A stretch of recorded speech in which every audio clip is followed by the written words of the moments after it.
The Bernie Bros are vowing revenge. As the presidential campaign of Senator Bernie Sanders continues to crash and burn, the socialists' most hardcore supporters are vowing they will never vote for Joe Biden at the ballot box, even if that means handing Trump a second term. We will never boost or support Joe Biden or defend his abysmal record and terrible policy positions, Henry Williams, executive director of the Gravel Institute, told the Post. We will tell people, as we always have, to vote their conscience and to make decisions based on the interests of all the world's oppressed people. I do expect a massive exodus from the Democratic Party. Williams, along with David Oakes and Henry McGowan, are the driving forces behind the brief presidential campaign of Mike Gravel, an 89-year-old former Alaska senator who left the race in August. The trio then became enthusiastic Bernie Bros. I don't know if I could vote for Biden, said a high-profile local Democratic socialist. Biden is just an old white guy who inspires nobody. I sincerely think he will lose the electoral and popular vote, and I know I won't be voting for him in New York. The grumbling from Sanders diehards is no idle threat. A whopping 12% of them voted for Trump in 2016, according to an analysis by Cooperative Congressional Election Study. That added up to roughly 216,000 voters in Michigan, Pennsylvania and Wisconsin, exit polls showed. Trump's combined margin of victory in those states was 77,744. An untold number of additional Sanders fans almost certainly stayed home or voted third party in 2016 in an election plagued by low turnout on both sides. Green Party candidate Jill Stein earned more votes in each Rust Belt battleground than the margin separating Trump from Hillary Clinton.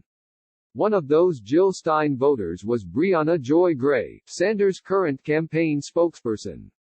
Other Bernie Bros are attempting to split the difference, urging comrades to bolt from Biden in safe states, but hold their nose and pull the lever for him in the swings. I have seen a whole lot of people who live in Wisconsin or live in a state like Pennsylvania who feel very obligated to vote for whoever the Democratic nominee is because they're just thinking it's a zero-sum game. Sam Finkelstein, a law student at Seton Hall University and ferocious Twitter Bernie Bro, told the Post. An aide to Biden insisted that his strength with other demographics would more than offset renegade bros, but told the Post they recognized the challenge and were prepared for outreach. It is going to be our job to bring the party together and reach out to everyone and create a united front, the aide said. After sweeping to victories in the early states, many believed Sanders was on a glide path to the Democratic nomination. The momentum was halted by Biden after a crushing victory in South Carolina and strong showings on Super Tuesday. Former establishment rivals like Amy Klobuchar, Pete Buttigieg and Mike Bloomberg quickly consolidated around the former vice president. Now, far behind in the delegate math, it's Sanders who finds his campaign on life support. Though party bosses have been agonizing over how to nudge the 78-year-old socialist out of the race, his cheerleaders say the senator should fight on, at least through Sunday's debate and another round of voting Tuesday, and potentially even further. In 2016, Sanders soldiered into June and only endorsed Hillary Clinton in July, inhibiting her consolidation of the party. I think staying in the race is the responsible thing to do, Bhaskar Sunkara, founder and editor of the socialist magazine Jacobin, told the Post.